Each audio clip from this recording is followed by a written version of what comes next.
A R Rahman की अधूरी रह गई ये ख्वाहिश।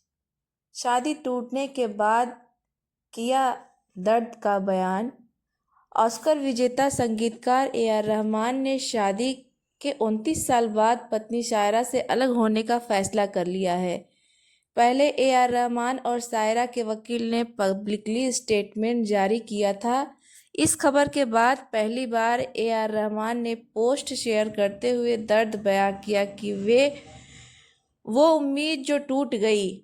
देश के मशहूर singer composer A R Rahman ने अपनी ज़िंदगी के सबसे बड़े फैसले से सबको चौंका दिया है।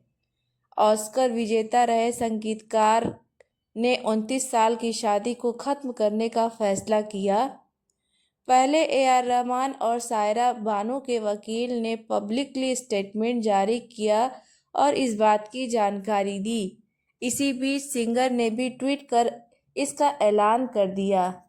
ए आर रहमान 29 साल बाद बेगम शायरा से अलग होने जा रहे हैं। तलाक की खबरों के बीच ए आर रहमान ने ट्वीट कर लिखा कि हमें उम्मीद थी कि हम 30 साल पूरे कर लेंगे, लेकिन ए आर रहमान के तलाक की खबर सुनकर हर कोई शॉक्ड रह गया। दरअसल कपल ने इतने बड़े फैसले को अचानक नहीं लिया है। लंबे वक्त से इसे बचाने की कोशिश की जा रही थी, लेकिन जब चीज़ें ठीक नहीं हो पाई तो दोनों ने अलग होने का फैसला कर लिया। तलाक की खबर के बाद सिंगर ने बताया कि उन्हें क्या उम्मीद थी। ए आर रहमान ने किया ट्वीट, बोले उम्मीद थी। सिंगर ए आर रहमान ने लिखा कि हमें उम्मीद थी कि हम 30 साल पूरे कर लेंगे, पर सभी चीज़ों का एक अंत होता है। टूटे हुए दिलों के वजन से भगवान का सिंहासन भी कांपता है, लेकिन बावजूद इसके हम मीनिंग तलाशते हैं। थैंक यू दोस्तों, हमारी प्राइवेसी की रिस्पेक्ट करने के लिए जीवन के मुश्किल समय में।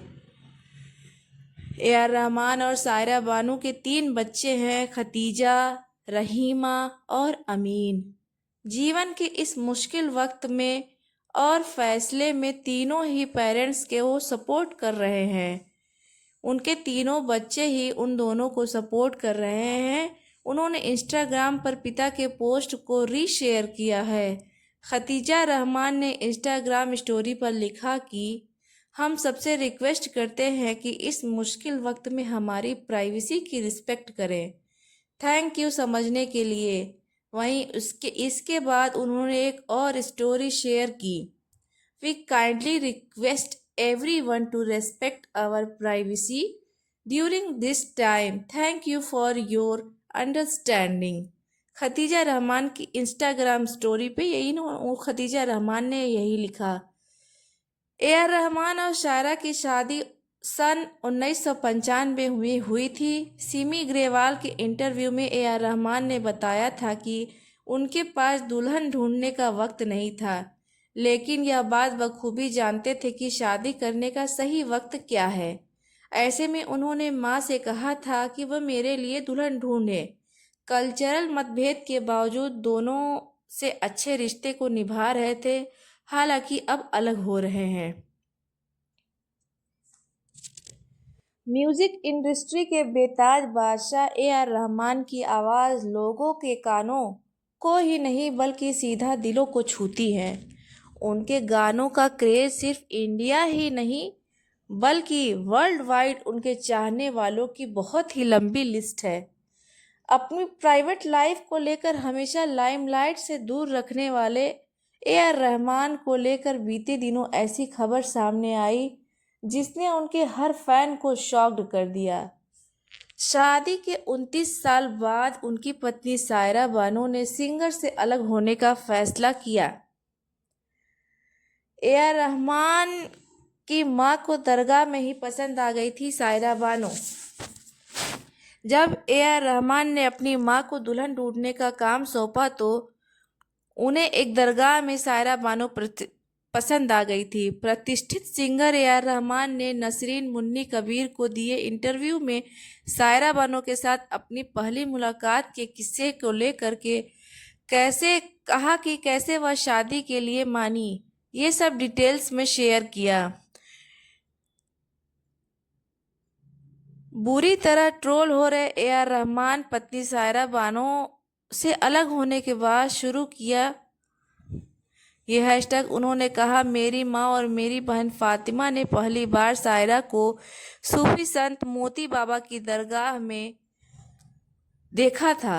मेरी माँ सायरा और उनके परिवार को बिल्कुल भी नहीं जानती थी, लेकिन वह उस जगह से बस थोड़ी ही दूर पर रहते थे।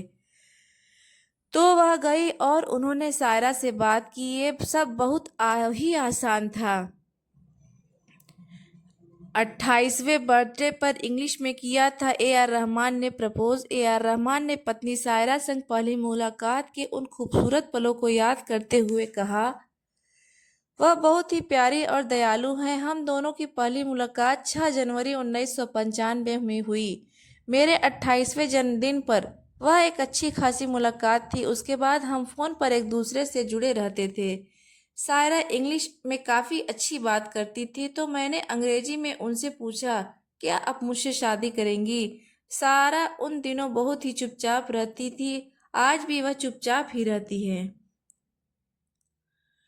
जहाँ किया था निकाह, वहीं पर बनाया अपना बड़ा सा स्टूडियो। ए.आर. रहमान ने अपनी शादी के बारे में बात करते हुए आगे कहा, सायरा और मैं चेन्नई में ही 12 मार्च 1995 में शादी की थी। हमने उसी बिल्डिंग में शादी की थी जहां हमने अपना साल 2006 में ए.एम. स्टूडियो खोला था।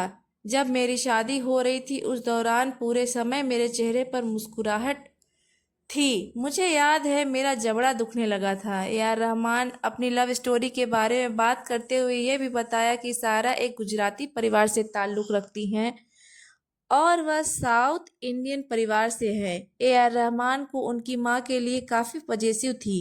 इस कारण शुरू में उन्हें एडजस्ट करने में थोड़ी दिक्कत होती थी, लेकिन वक्त के साथ वह परिवार में ढल गई। इस खूबसूरत शादी का यह मोड़ हर फैन के लिए दुखदायक है। तलाक़ें इतनी ज़्यादा क्यों हो रही हैं आज के ज़माने में?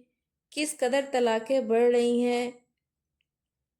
29 साल एक लंबा अरसा होता है ज़िंदगी के लिए, जिसको जीने के बाद अगर पति पत्नी हस्बैंड वाइफ एक दूसरे से अलग होने का इरादा कर रहे हैं और अलग हो जाते हैं, तो इसका क्या मतलब है कि शादी आखिर है क्या?